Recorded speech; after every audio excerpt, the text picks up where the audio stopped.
Happy Sukkot. I'm a little tired this morning. Last night we had a bit of a party here at Cornerstone.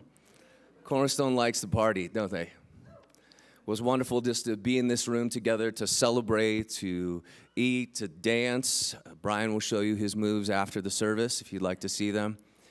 But one of the things that I love, and I just want to, before I get into this message, is I love this church. I love this congregation, and I love this quirky little room. Because last night I was thinking about it. Last night we were in here celebrating, dancing, enjoying one another, laughing.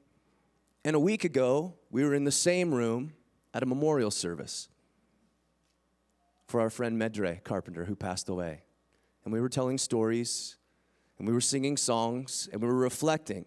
But there's something powerful about gathering together in a place and sharing the gamut of emotion and the gamut of life. It's why we don't give up meeting together. We do life together. You know, as we have the sukkah outside, a place where people would gather to share a meal. In some ways, this is our tent.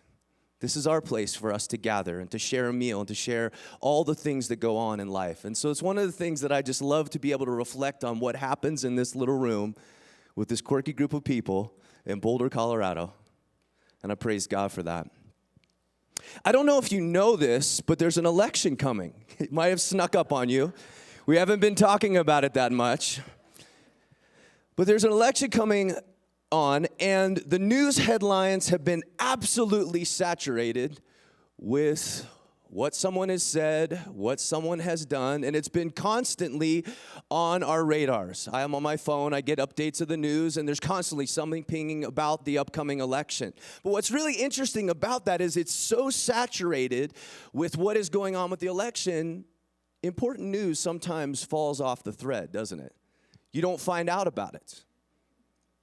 Every once in a while, there'll be something that goes to the top, like a hurricane that was on the East Coast. That'll bump the election off for just a little bit.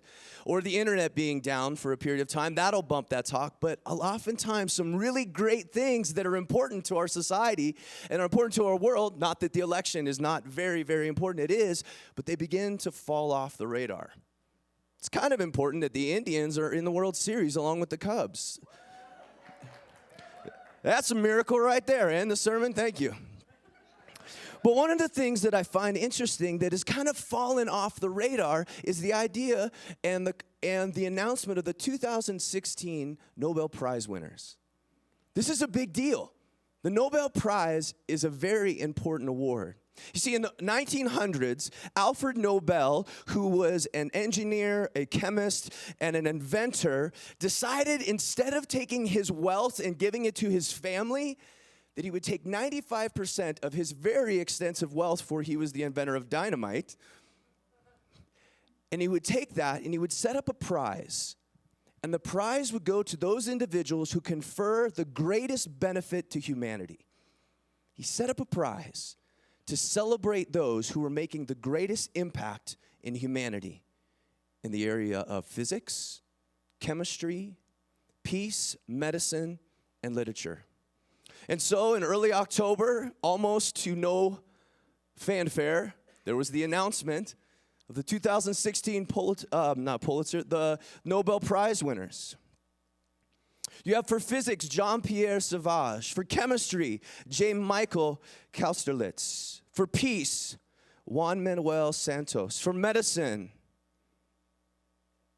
a doctor. We won't go into the name, I can't pronounce it. I'm embarrassed. And in literature, a man named Bob Dylan. Bob Dylan received the Nobel Prize in literature. That guy with the quirky, weird voice won an award for literature. And it said for his creative expression in expression in poetry in the great American song tradition. I love that idea that Bob Dylan, the guy with the weird voice, won a Nobel Prize in literature. I'm a big Bob Dylan fan. As someone who also has a weird voice, I look up to him quite a bit. And one of the things, if you know anything about Bob Dylan, and I've studied a bunch just because I'm fascinated by this little guy that has made such an impact, is that in the early 1960s, Robert Zimmerman moves from Minnesota to New York. Now, why do we care about Robert Zimmerman? Because that's Bob Dylan's real name. And he moves to New York, and he takes his guitar, and he goes into Cafe Wha, and he goes into all of these folk clubs, and he begins to play. But he doesn't play his own songs because he doesn't know how to write. He begins to mimic and copy, become an imitation of Woody Guthrie. They called him Little Woody Guthrie. He would go in and he'd sing Woody Guthrie songs. Every time he would get up to the mic, he'd sing Woody Guthrie songs. He began to dress like Woody Guthrie, talk like Woody Guthrie, sound like Woody Guthrie, and even found where Woody Guthrie was in the hospital in New Jersey, and he would go visit Woody Guthrie. He imitated this man, and he would go to these clubs, and he would play his copy and his version of Woody Guthrie songs. But something began to happen. Bob Dylan was this echo of Woody Guthrie. But something began to change as the times, as he would say, they are changing. And he began to not copy and mimic Woody Guthrie. He began to go off by himself and write his own words, write his own songs. And pretty soon he would take those songs to the cafes and people would like them. And so he would write them more. And friends and contemporaries at the time say that he would go off by himself and he always was writing. And something happened in that time. Instead of Bob Dylan being a mimic or an echo of Woody Guthrie and copying another artist, Bob Dylan began to find his own voice. And in the early 1960s, you have the beginning of the man that would later become the Nobel Prize winner in literature. That's a big deal. No songwriter has ever won it before. Bob Dylan's the first. And there was a migration that happened in the life of Robert Zimmerman to move him from being a mimic of Woody Guthrie, an echo, to being the Nobel Prize winner, Bob Dylan. He began to find his own voice. Something happened in his life, and it was some of the researchers say that as he was hearing about what was going on in the time with the situation with the war, the things that were going on in the way African Americans were treated, the things that were going on in society, he began to see that the songs of Woody Guthrie didn't work for the context he was in. He had to write his own song, and he had to make the great and beautiful and dangerous and vulnerable migration from being an echo to being a voice.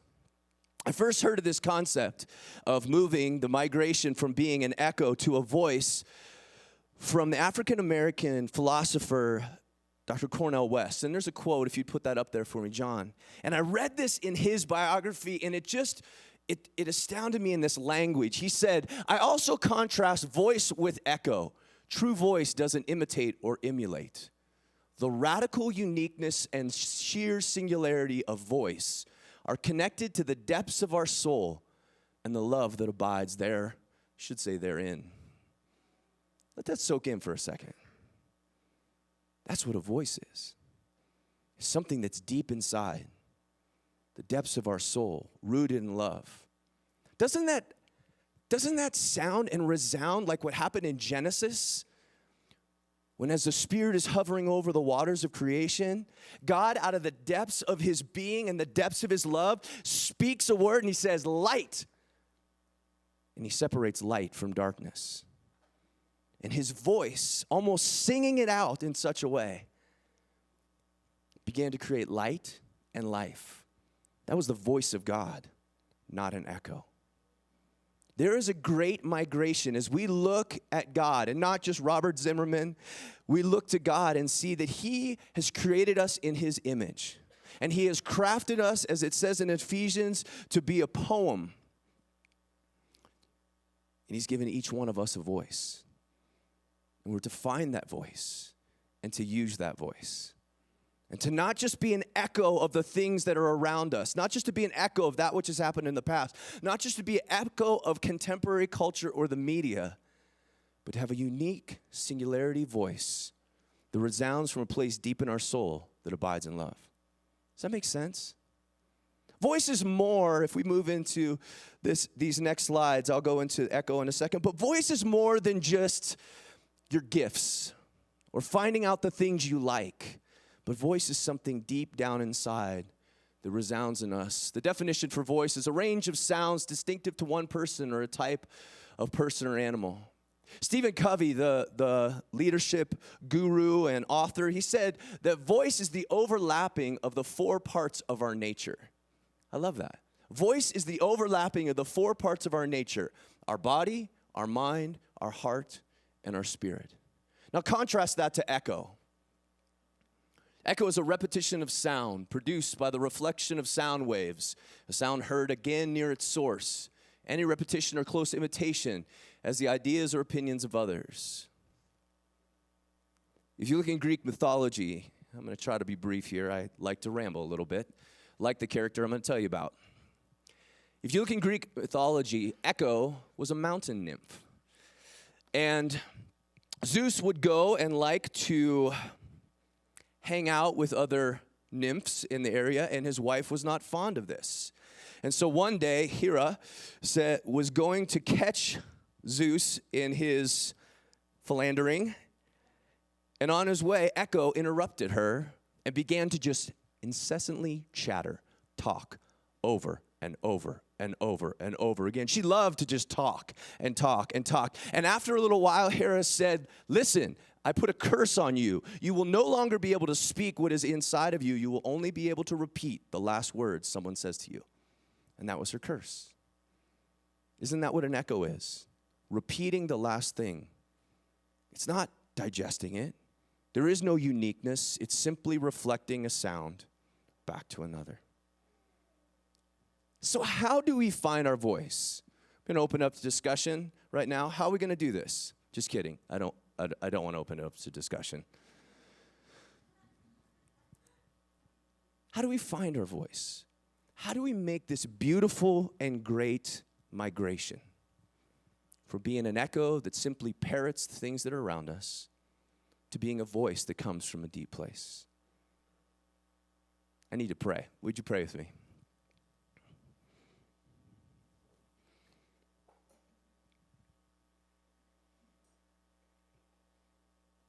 Spirit, this is something that you're teaching me, and I don't want to mess it up. I pray you speak through your word, and then in these next few moments that I'll just be an instrument, not an entertainer, but an instrument. May we make the beautiful migration, Lord. Come, Holy Spirit. Amen. I think the way that we find our voice is to follow in the footsteps of another Jew, not Bob Dylan, a man named Moses, a little more famous even than Robert Zimmerman. We look at the life of Moses and we see a migration from a man who says in front of God, "I don't have anything to say, I don't have a voice, I don't speak well," to later on, and you fast forward into the book of Deuteronomy, which is named the book of words, which is Moses' words, where he stands before Israel and gives a 33-chapter sermon to the people. That boy found his voice.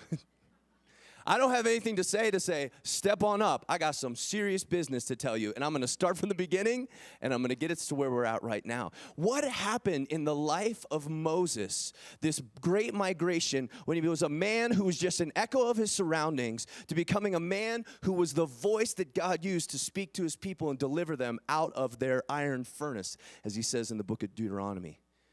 What happened? I think there's three things. There's a lot more, but we only got time for three.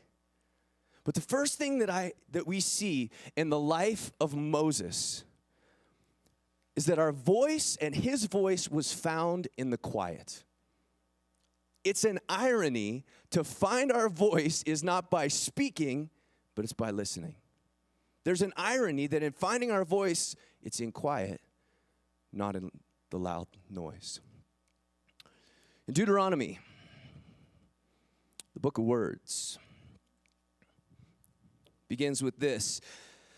These are the words that Moses spoke to all Israel beyond the Jordan in the wilderness. I'm going to scroll down for a second. Moses undertook this law, saying, the Lord our God said to us, and you have stayed long enough on this mountain. Turn and take your journey and go to the hill country of the Amorites. Now, that may say, well, that doesn't sound very interesting. But when it says in this passage that Moses undertook to explain the law, in the original language, what it's saying is the Torah welled up inside of him. That it began to come from an outside place. He wasn't just echoing something that he heard, it was inside of him. That the law was so part of who he was that it was down in his being, and that he went and got it and brought it out for all the people. And so I believe for us as a people that we have a mandate to follow in the footsteps of Moses and to follow in the footsteps of Yeshua, Jesus, that we are to make a beautiful migration from being an echo to being a voice. And how we do that is to get quiet and allow it to well up from inside of us. You see, Moses had a lot of time to be by himself, didn't he? There's a lot of stories of him going up on mountains to be alone with himself and God. We see early on that he's wandering through the mountain being a shepherd, and there he begins to hear the voice of the Lord. But in the quiet, we hear our own voice. How many times have you been alone for a little bit and for the first time heard yourself think? My mom used to say that when we're driving. You're so loud, I can't even hear myself think. But there is this need for us to hear our voice, to know our voice, that we get quiet. And maybe that is ascending the mountain, or maybe like Moses, spending some time in the desert. The early church in the 200s, 300s, and it goes throughout many, many different times in the Jewish tradition. People leave the city and the noise of the city, and they go out into the desert to get quiet. And there they hear their own voice, and there they hear the voice of God. There are many different great personality tests and tools and books and things for you to read of how you find your voice. Just Google it. I've been doing it all week. There's a lot of advice out there. But sometimes the greatest advice is to look at the life of Moses and to get quiet and allow it to well up from inside and to listen to what's going on inside of us. See, the idea that within each one of us, there is a well that the Lord uses. We are not a cistern in which things just get dumped in, but a well in which it can flow through the voice of the Lord matched with ours to speak and bring light into darkness. In 2012, I had the opportunity to record an album in Soundhouse Studios in Redding, California, which I was so stoked. It was an incredible experience. And the producer brought in a guitarist, and the guitarist's name was Mark Ford. And that to you may mean nothing, but to me, I just had a cheese-eating grin and felt like I had died and gone to heaven. Mark Ford was a guitarist for the Black Crowes. He had played with Ben Harper, and he was amazing. And I was excited and got in my best rock and roll outfit, which is not much different than this except for boots. And we go into the studio, and I began to sing as he's playing, and he's really not impressed. And that was just amazing. No. And so Mark stops the whole thing, and I must say that Mark was a few drinks into some libations at the time. But the Lord was speaking through him, and Mark said, you know what you need to do? You need to stop listening to what's coming out of your mouth and listen to what's going on inside. And so what they did is, we have these headphones up here, and we're listening to the music. He said, turn your voice down. I want you to feel it. I want you to feel what it sounds like to sing. I want you to feel what it's like to hear the notes and going, well, Mark, this is weird, but you're Mark Ford, and I'll do whatever you say. And I began to do that, and something changed. You know what happened? I started to find my voice because it was on the inside, not on the outside. For us as a people to make the beautiful, dangerous migration of stop being an echo to being a voice, we, like Moses, have to get quiet. We have to go down deep into the well that's in our lives and to listen to that and to begin to let that bubble up. Does that make sense? Will we agree with that? Let's move on to another. We look at the life of Moses.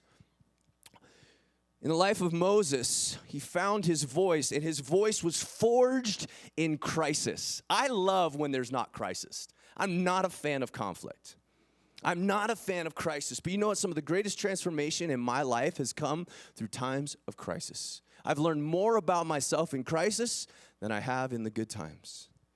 And you look at the life of Moses, and you see that even before his encounter with God in the burning bush, something is beginning to happen where he's beginning to find his voice. In Exodus, early on, we don't have a lot about the life of Moses, but he's grown and he's looking out, and it says, I love this, he says he's looking out over his people. Now we know that Moses was raised in the house of Pharaoh, but yet he was born of Hebrew descent.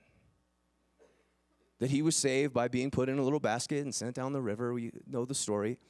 But Moses, at an older age, looks out over his people, and he sees that his people are being oppressed and that there's a guard who is abusing one of his people. And so he goes, and eventually what happens is he fights a guy and kills him. And that's not the point of what I'm trying to make. You need to find your voice by killing someone. That is not what I'm trying to say. But something happened in that something happened in that moment when Moses looked out over his people, even before he had made a move. This crisis caused something to well up inside of him that he had to use his voice. I can't sit back and watch this anymore. I have to say something. Now, he had not yet honed in his skill of how to do that, but he makes a decision to say, I'm aligning myself with those people and not these people. Up to this point, Moses had been an echo of the house of Pharaoh. He got to live there and had the luxury, but did he have any power? No. He's just an echo. But he begins and he steps in and he uses his voice. Caused him a lot of problems. But he stepped up in that crisis. The word forge means to heat up something, to bang it into shape. It's aggressive. It's not comfortable. Forged is not a comfortable thing. For us to find our voice, the real voice that the Lord has placed in us, it's unstinking, or as John Lamb says, smacking comfortable. Spanking, sorry, not smacking. I apologize. I won't echo John Lamb anymore. I did shave a Fu Manchu for his birthday one year, but John and I look a little different, and I'm nowhere near as manly. But Moses allows this experience where this situation heats up and he has to find his voice and he has to say something. He flees and he goes into Midian, and there he is, and he's at a well, and he can't escape more crisis. God is bringing crisis after crisis, like a furnace that is heating things up so that he has his voice forged. When the daughters of Jethro are being harassed by the shepherds, Moses speaks up and says, hey, you're not going to do this, and he defends them. We see Moses again and again in a heated situation where he has to go before the people of Israel to say, hey, guys, you know, I was raised by Pharaoh and I've not been around for a long time, but our God, Yahweh, who you haven't heard him called by that name yet, he says, sending me to deliver you. That's a crisis. That's a heated situation. But Moses' voice is being forged. For me, and I'm going to share in each one of these a little bit of mine. I had a situation about 8 years ago, where I had an opportunity for my dream job in the place that I had wanted to live ever since I had moved from there. I got a job offer to go back to be the director of Christian ministries or ninja studies. I can't remember which one it was, at Simpson University, and in Redding, California, where all my friends were, and I was stoked. And I went through the entire process, and I was like, here we go. We're moving from Ohio. We've been delivered, Lord. Thank you. And we're going back to California. And it got towards the end of the process, and things got squirrely. Got a little squirrely with the finances. They were putting some more demands on me that had not been in the original agreement. And I was so frustrated, and it felt like a hot situation because I had already begun to cut the cord off where I was at. I'd already begun to prepare my family for this migration across the country. And now we get to the place where I'm to jump and go into it and go, you know what? No. I've got to use my voice and say, no, that's inappropriate for you to change the terms of our agreement. And I'm not that type of person. I'm pretty flexible. See? I will be able to change.